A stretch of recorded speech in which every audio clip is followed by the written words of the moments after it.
ये कहानी है बिहारी लाल नाम के एक ऐसे आदमी की कि कैसे उसका ढाबा उसके यहाँ काम करने वाले किशोर की वजह से बहुत ही अच्छा चल रहा था। लेकिन ये बात बिहारी लाल को ज्यादा पसंद नहीं आती। इस वजह से वो किशोर को अपने ढाबे से धक्के मारकर निकाल देता है और किशोर भी गुस्से में आकर अपना धंधा शुरू कर देता है, जिसमें वो अपने ठेले पर पनीर टिक्का बनाकर बेचने लगता है। नतीजा ये होता है कि बिहारी लाल के ढाबे से सारे लोग जाकर किशोर के यहाँ जाकर पनीर टिक्का खाने लगते हैं, जिससे बिहारी लाल का ढाबा बहुत ही जल्द बंद हो जाता है। आइए कहानी में जानते हैं कि बिहारी लाल ने किशोर को अपने ढाबे से क्यों निकाला।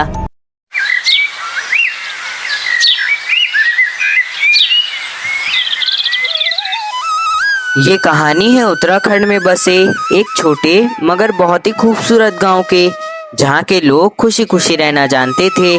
अपना अपना घर चलाने के लिए कड़ी धूप में भी खेतों में काम किया करते थे और बाजार में छोटे मोटे दुकान लगाया करते थे।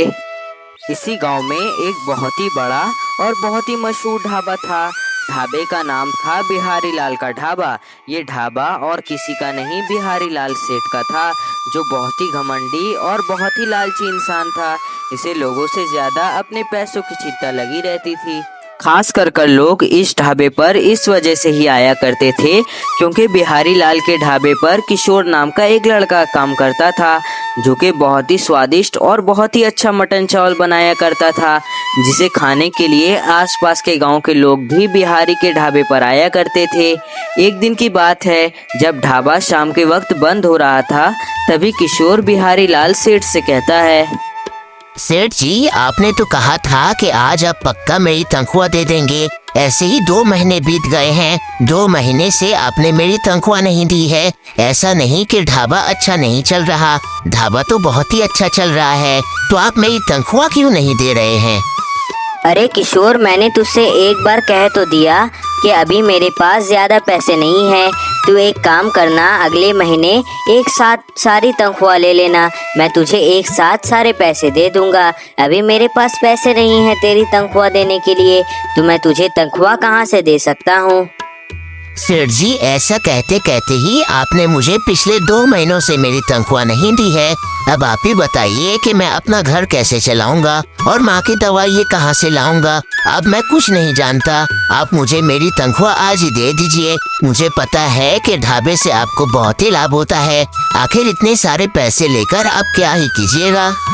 अरे किशोर, तेरी इतनी मजाल कि तू मेरे साथ जबान लड़ाता है अपने मालिक के साथ। तुझे ऐसा तो नहीं लग रहा कि यहाँ ढाबे पर जितने भी ग्राहक आ रहे हैं वो तेरे स्वाद की वजह से आ रहे हैं? अगर तू ये सोच रहा है तो तेरी ये गलत फैमिली है।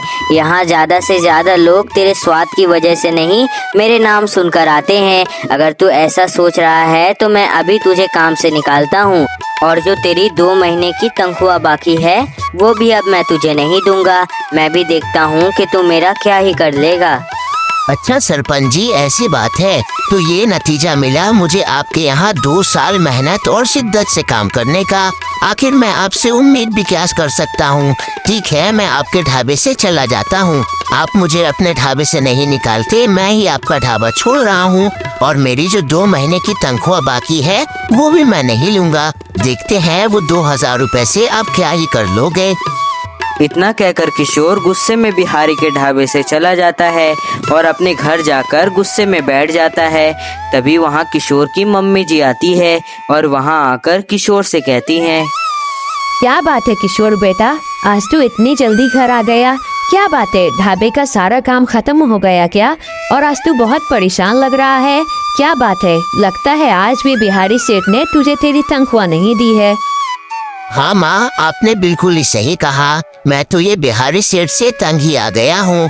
आज तो उसने मुझे डांट भी दिया जब मैंने उनसे मेरी तनख्वाह मांगी। अब आप ही बताइए कि मैंने अपने मेहनत के पैसे मांगकर गलती की है क्या? उसने सीधा कह दिया कि मैं अब तुझे मेरे काम पर नहीं रखूंगा, तू चला जा यहाँ से। इसलिए मुझे भी गुस्सा आ गया और मैंने भी कह दिया कि आज के बाद से मैं आपके ढाबे पर काम करना नहीं आऊँगा। आप ही बताइए, क्या मैंने सही किया या गलत? तूने ये बिल्कुल ही सही किया किशोर बेटा। मैं तो तुझे शुरू से ही कह रही थी कि उस बिहारी के पास तू काम मत कर, तू अपना खुद का एक धंधा खोल ले, लेकिन तू तो मेरी बात मानता ही नहीं है। आखिर तेरे जैसा खाना इस गांव में कोई भी नहीं बना सकता। तू मेरी बात मान, अपना धंधा खोल ले, तेरा धंधा बहुत ही अच्छा चलेगा, देखना।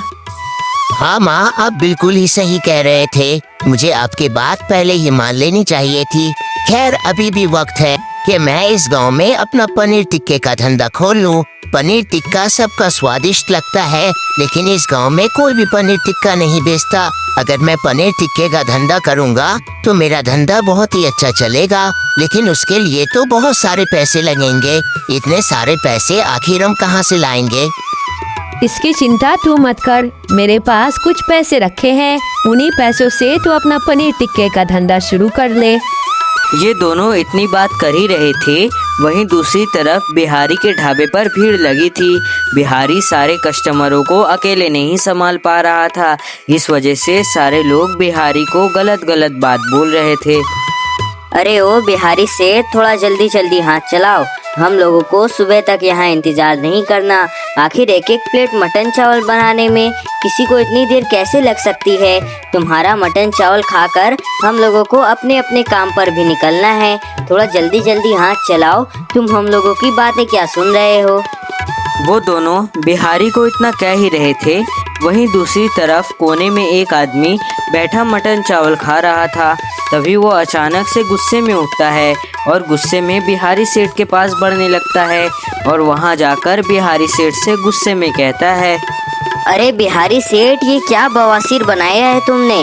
छी छी छी छी छी, ना ही इसमें नमक है और ना ही कोई मसाले, और मिर्च तो इतना ज़्यादा है कि पूछो मत। लगता है हम लोग मटन चावल नहीं चिली पटेटो खा रहे हैं। मुझे तो लगता है कि तुम्हें मटन चावल बनाना ही नहीं आता। तुम अपना ढाबा बंद कर दो, नहीं तो तुम किसी दिन किसी से बहुत ज़ोर से मार खाओगे। अरे भाई, इसमें सिर्फ मिर्च तो ही ज्यादा है, तुम इतना चिल्ला क्यों रहे हो? लगता है मैंने भूल से 2 बार इसमें मिर्च डाल दी है। इसमें कोई चिल्लाने की बात नहीं है।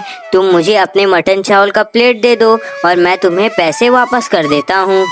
अरे बिहारी भाई, तुम हम लोगों को इतनी मिर्च खिला के हम लोगों को बवासीर करा दोगे और बोलोगे इतनी सी ही बात है?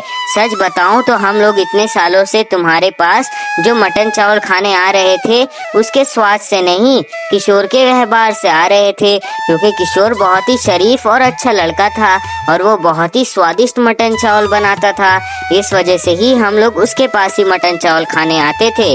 और तुम्हें लगता होगा कि तुम्हारे नाम के वजह से हम तुम्हारे ढाबे पर आ रहे हैं, तो ये तुम्हारी गलत फैमिली है। हम लोग अब तुम्हारे ढाबे पर कभी नहीं आएंगे जब तक तुम्हारे ढाबे पर किशोर नहीं आएगा। चलो चलो भाई, ये बिहारी ही हम लोगों से दादागिरी कर रहा है। इतना कहते ही सारे लोग वहां से बिहारी को भला बुरा कहकर बिहारी के ढाबे से चले जाते हैं।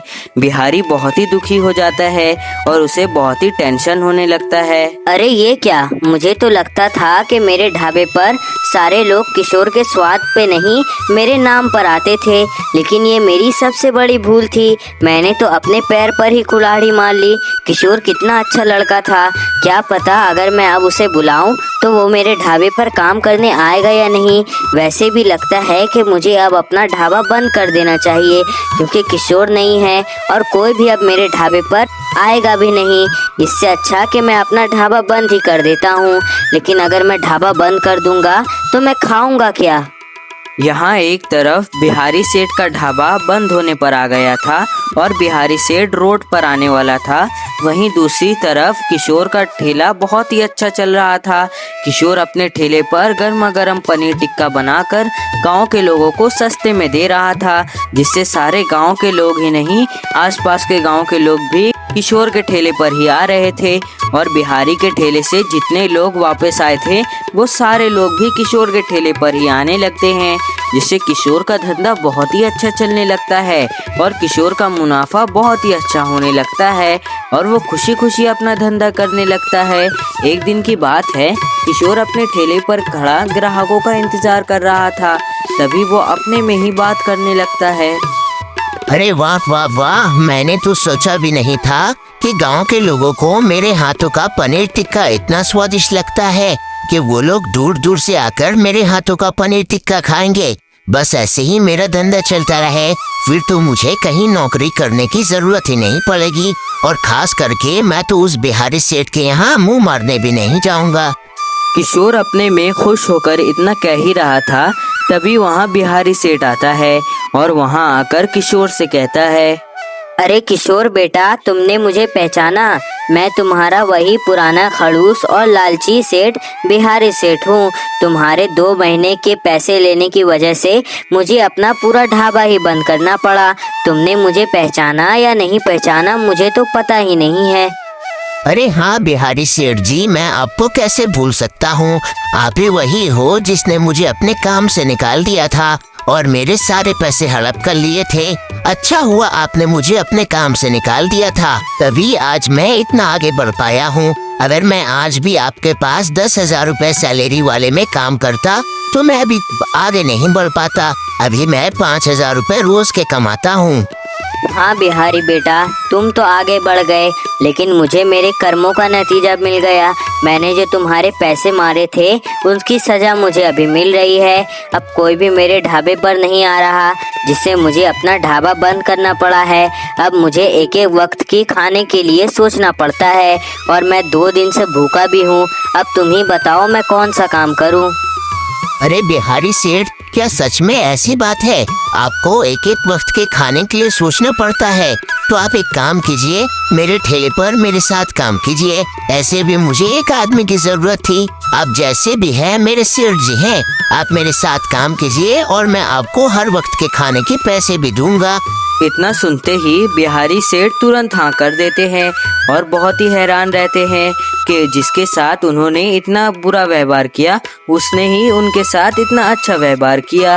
और अगले ही दिन से किशोर बिहारी सेठ को अपने ठेले पर काम पर रख लेता है और बिहारी सेठ भी अब बहुत ही ईमानदार हो चुके थे। इस वजह से किशोर खुशी खुशी उनके साथ काम करने लगता है और देखते ही देखते किशोर का ठेला इस गांव में ही नहीं आसपास के गांव में भी बहुत ही मशहूर होने लगता है और फिर किशोर अपना धंधा खुशी खुशी करने लगता है।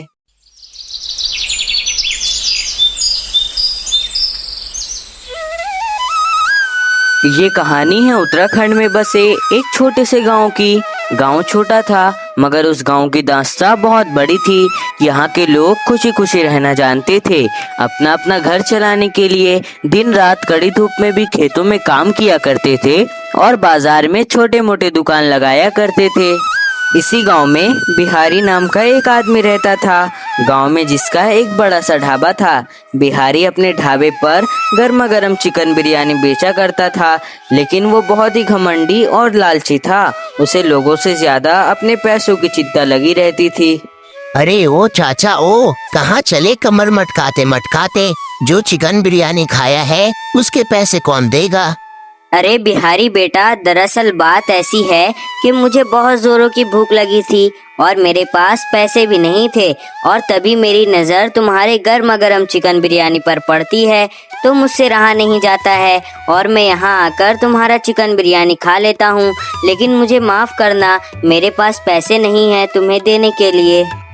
क्या तुम्हारे पास पैसे नहीं है? फिर भी मेरे ढाबे पर आकर 200 रुपए प्लेट वाला चिकन बिरयानी खा लिया। देखो चाचा, बिना पैसे दिए तो मैं आपको यहाँ से जाने नहीं दूंगा। ऐसे ही सुबह से काम बहुत ही मंदा है और सुबह से ज्यादा ग्राहक ही नहीं आए हैं। ऐसा ना हो कि मैं सारा गुस्सा तुम्हारे ऊपर ही निकाल दूं और मैं तुम्हारी पुंगी बजा दूं। हाँ, उससे पहले तो तुम मेरा सारा पैसा दे दो। अरे बिहारी बेटा, मैंने तुमसे कहा ना कि मेरे पास तुम्हें देने के लिए पैसे नहीं हैं। आखिर मैं तुम्हें 200 रुपए कहाँ से दे सकता हूँ? मैं गरीब हूँ ना। देखो चाचा, किसी ने सही कहा है, ये जो गरीब हो ना, यो साला अपने आदत से गरीब हो। मैं तो तुम्हें यहाँ से बिना पैसे दिए जाने नहीं दूंगा। बगल में पोछा पड़ा है और उसे उठाओ और मेरे ढाबे के सारे टेबलों को साफ कर दो, फिर तुम बिना पैसे दिए ही यहाँ से जा सकते हो। इतना सुनते ही बुजुर्ग काका कपड़ा उठाकर बिहारी के सारे टेबलों को साफ करने लगते हैं। ऐसे ही बिहारी का दिल बहुत ही कठोर था। वो हर दिन किसी न किसी से झगड़ा करता रहता था। फिर भी गांव के लोगों को मजबूरी में बिहारी के ढाबे पर आना पड़ता था, क्योंकि पूरे गांव में बिहारी का सिर्फ एक लौता ही ढाबा था, वो भी नॉन वेज का। इस वजह से गांव के लोग बिना शिकायत किए बिहारी के ढाबे पर आया करते थे। यहाँ एक तरफ बिहारी गांव के लोगों को लूट रहा था, वहीं गांव के दूसरी तरफ किशोर नाम का एक लड़का रहता था, जो कि बहुत ही गरीब था। लेकिन किशोर बहुत ही ईमानदार और सच्चा लड़का था। वो हर दिन दूसरों के खेतों पर खेती किया करता था और उनसे जो पैसे मिलते थे उनसे घर का गुजारा किया करता था। एक दिन की बात है, किशोर गांव के सरपंच जी के खेत पर खेती कर रहा था। खेती करने के बाद जब किशोर सरपंच जी से अपना पैसा मांगने जाता है तो सरपंच जी किशोर से कहते हैं, देख किशोर, मैं तो तुझे अपने खेत पर खेती करने का सिर्फ 50 रुपए ही दे सकता हूँ। अगर तुझे ये 50 रुपए चाहिए तो रख, नहीं तो निकल जा यहाँ से। मैं तो तुझे ये 50 रुपए से ज्यादा कुछ नहीं दे सकता। लेकिन सरपंच जी, जब मैंने आपसे सुबह बात की थी तो आपने तो मुझे कहा था कि आप मुझे अपने खेत पर खेती करने का 200 रुपए दोगे, लेकिन जब मैं आपके खेत पर खेती कर चुका हूँ तो अब आप मुझे 50 रुपए दे रहे हैं। आखिर आप ही सोचिए कि 50 रुपए में मेरा क्या होगा। देख किशोर, मेरे साथ ज्यादा बहस मत कर। मैं तो तुझे अपने खेत पर खेती करने का सिर्फ 50 रुपए ही दे सकता हूँ। अगर तुझे ये 50 रुपए चाहिए तो रख, नहीं तो तू चला जा यहाँ से। मुझे अपने खेत पर तुझसे खेती नहीं करानी। इतना सुनते ही किशोर वहाँ से दुखी होकर निकल जाता है और कुछ दूर जाते ही किशोर रुक जाता है और अपने आप पर गुस्सा होकर कहता है, क्या अब मेरी जिंदगी में यही दिन बाकी रह गए थे कि मैं अपने मेहनत के पैसों के लिए भी दूसरों से भीख मांगू?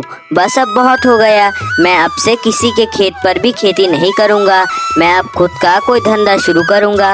लेकिन मैं क्या धंधा शुरू करूँ? मेरे पास तो कोई पैसे ही नहीं है। अगर मेरे पास पैसे रहते तो दूसरे वाले गांव में जाकर मैं अपना छोटा मोटा सा ढाबा शुरू कर लेता, क्योंकि मुझे तो बहुत ही स्वादिष्ट खाना बनाना आता है। किशोर खुद से इतनी बातें कर ही रहा था, तभी वहाँ किशोर का बचपन का दोस्त वरुण आता है और वहाँ आकर किशोर से कहता है, क्या बात है किशोर भाई, तुम यहाँ खड़े होकर किससे बातें कर रहे हो और तुम बहुत ही दुखी लग रहे हो। क्या हुआ, किसी ने कुछ कह दिया क्या? अरे क्या बताऊं वरुण भाई, बस काम की तलाश में इधर उधर भटक रहा हूँ, लेकिन मुझे कोई काम देने के लिए तैयार ही नहीं है। और उस सेठ जी के खेत पर मैं खेती कर रहा था, तब उसने मुझे 50 रुपए ही दिए। आखिर तुम ही बताओ कि 50 रुपए में इस जमाने में क्या ही आ जाएगा। और मैं सोच रहा था कि अगले वाले गांव में जाकर अपना एक छोटा मोटा सा ढाबा खोल लूं, लेकिन ढाबा खोलने के लिए तो बहुत सारे पैसों की जरूरत है। आखिर तुम ही बताओ कि मैं उतने सारे पैसे कहां से ला सकता हूं। अरे किशोर भाई, बस इतनी सी बात तुम्हें मुझे एक बार बताना तो चाहिए था। तुम तो जानते ही हो कि अभी अभी ही मैंने अपना एक ज़मीन बेचा है, उसके पैसे मेरे पास पड़े हैं। तुम अगर चाहो तो मुझसे वो पैसे उधार लेकर अपना ढाबा खोल सकते हो, और जब तुम्हारा ढाबा बहुत तरक्की कर ले तो तुम मुझे वो पैसे लौटा देना। तब तुम्हारा भी फ़ायदा हो जाएगा और मेरा भी फ़ायदा हो जाएगा। अरे वरुण भाई, तुम्हारा बहुत बहुत शुक्रिया। मैं तो समझ रहा था कि मेरी ज़िंदगी अब ख़राब हो चुकी है, लेकिन तुमने ये जो पैसे की बात कही, इससे मेरा दिल खुश हो गया। ठीक है, मैं तुमसे पैसे उधार लेकर अगले वाले गांव में अपना एक ढाबा खोल दूंगा, और मैं गारंटी के साथ कह सकता हूँ, जब मेरा ढाबा चलेगा तो मैं तुम्हें अपने ढाबे में पार्टनर बना लूँगा और हम लोग दोनों मिलकर पैसे कमाएंगे। किशोर और वरुण इतनी बात कर ही रहे थे और कुछ ही दिनों में किशोर अपना बैग लेकर दूसरे वाले गांव में अपना ढाबा खोलने के लिए चले जाता है। दूसरे वाले गांव में पहुंचकर किशोर उन पैसों से एक किराए पर ढाबा खरीद लेता है और उस ढाबे पर गर्मा गर्म चिकन बिरयानी बनाकर लोगों को बेचने लगता है और जोर जोर से आवाज देकर गाँव के लोगों को अपने ढाबे की तरफ बुलाने लगता है। आओ भाई आओ, किशोर के हाथों का गर्मा गर्म चिकन बिरयानी खाओ। एक बार खाओगे बार बार आओगे।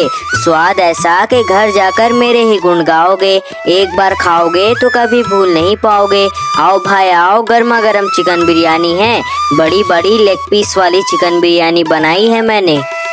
चिकन बिरयानी की खुशबू से दो लोग किशोर के ढाबे पर खींचे चले आते हैं और वहां आकर किशोर से कहते हैं, अरे वाह वाह भाई, तुम्हारे चिकन बिरयानी की क्या खुशबू आ रही है। लगता है तुम्हें चिकन बिरयानी बहुत सालों से बनाना आता है, इसी वजह से तुम्हारा चिकन बिरयानी इतना स्वादिष्ट लगता है। लेकिन कहीं तुम बिहारी सेठ के जैसा अपने चिकन बिरयानी को 200 रुपए प्लेट तो नहीं बेच रहे ना?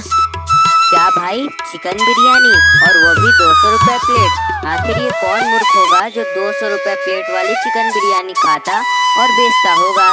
लेकिन मैं तो अपने चिकन बिरयानी को बहुत ही सस्ता बेच रहा हूँ। मैं अपने चिकन बिरयानी को सिर्फ 50 रुपए प्लेट ही बेच रहा हूँ, जिससे कोई भी आम आदमी मेरे चिकन बिरयानी को खा सकता है और उसे पैसों को लेकर कोई टेंशन भी नहीं होगी। क्या भाई सच में? तुम सच में अपने चिकन बिरयानी को सिर्फ 50 रुपए प्लेट ही बेच रहे हो? तो एक काम करो, जल्दी से हम दोनों को एक एक प्लेट गर्मा गर्म चिकन बिरयानी दे दो। वो क्या है ना, आज से पहले हम लोगों ने इतनी सस्ती चिकन बिरयानी कहीं नहीं खाई। हम भी तो देखे आखिर 50 रुपए वाली चिकन बिरयानी खाने में लगता कैसा है। इतना सुनते ही किशोर उन दोनों लोगों को एक एक प्लेट चिकन बिरयानी दे देता है और वो लोग बड़े चाव से उस चिकन बिरयानी को खाने लगते हैं। चिकन बिरयानी की खुशबू से देखते ही देखते किशोर के पूरे ढाबे पर ग्राहकों की भीड़ लग जाती है। सारे लोग अब बिहारी का ढाबा छोड़कर किशोर के ढाबे पर चिकन बिरयानी खाने आ रहे थे और सारे लोग दूर दूर से चिकन बिरयानी खाने आ रहे थे, जिससे किशोर का ढाबा सुबह से शाम तक भरा भरा था और किशोर का धंधा बहुत ही अच्छा चल रहा था। यहाँ किशोर के ढाबे पर ग्राहकों की भीड़ लगी थी, वहीं दूसरी तरफ बिहारी का ढाबा पूरा शांत पड़ गया था। बिहारी के ढाबे पर अब कोई भी बिहारी का चिकन बिरयानी खाने नहीं आ रहा था, जिससे बिहारी बहुत ही परेशान हो जाता है और वो परेशानी में अपने चेले को बुलाकर अपने चेले से गुस्से में कहता है, अरे क्या बात है कालू, आज सुबह से हमारे ढाबे पर एक भी ग्राहक चिकन बिरयानी खाने के लिए नहीं आया। आखिर आज गांव के सारे लोग कहाँ चले गए? गांव में तो और कहीं कोई ढाबा भी नहीं है जो वो वहां जाकर चिकन बिरयानी खा ले। तुझे कोई पता है क्या? हाँ सेठ जी, मुझे पता है कि गांव के सारे लोग कहाँ चले गए हैं। आपको शायद पता नहीं होगा कि गांव में एक नया ढाबा खुला है जिसमें किशोर नाम का एक लड़का सस्ते में और आपसे भी अच्छा चिकन बिरयानी बनाकर बेच रहा है। और सच बताऊं तो मैं भी उसके ढाबे पर उसका चिकन बिरयानी खाने गया था। मुझे तो उसका चिकन बिरयानी खाकर मजा ही आ गया। आप भी चलिए उसके चिकन बिरयानी खाने, आपको भी मजा आ जाएगा। ये तू क्या कह रहा है कालू? तेरा दिमाग ठिकाने पर तो है? और उस किशोर की इतनी मजाल कि मेरे ढाबे के सिवाय इस गांव में मेरे अनुमति के बगैर अपना खुद का ढाबा खोल लिया। आखिर उसकी इतनी मजाल। तू चल मेरे साथ, मैं अभी उसका ढाबा बंद करवाता हूँ। देखते हैं कि वो इस गांव में अपना धंधा कैसे शुरू कर सकता है। इतना कहते ही बिहारी अपने चेले कालू को लेकर किशोर के ढाबे के पास बढ़ने लगता है और किशोर के ढाबे पर जाकर बिहारी किशोर से कहता है, अरे ओ किशोर, तेरी इतनी मजाल के मेरे इलाके पर मेरे ही देखी देखी तू चिकन बिरयानी का ढाबा खोल लिया। क्या तुझे पता नहीं है कि इस गांव में मैं ही चिकन बिरयानी बेच सकता हूँ और मेरे अलावा कोई भी इस गांव में अपना ढाबा नहीं खोल सकता? लगता है तुझे ये पता नहीं होगा। अब तेरे लिए यही अच्छा होगा कि तू अपना चिकन बिरयानी का ढाबा बंद कर यहाँ से भाग जा, नहीं तो मैं तेरी पुंगी ही बजा दूंगा। अच्छा, तो तुम हो बिहारी जो गांव के मासूम लोगों को डराकर उनसे पैसे ऐंठते हो और चिकन बिरयानी के डबल पैसे चार्ज करते हो। देखो बिहारी, मेरे ऊपर तुम्हारा दांव नहीं चलने वाला।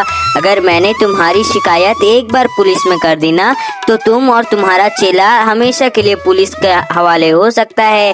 तुम ही बोलो, अगर तुम्हें पुलिस के यहाँ जाना है तो मैं अभी पुलिस को बताता हूँ, नहीं तो तुम ही यहाँ से भाग जाओ और आइंदा इस गांव में कभी मत दिखना।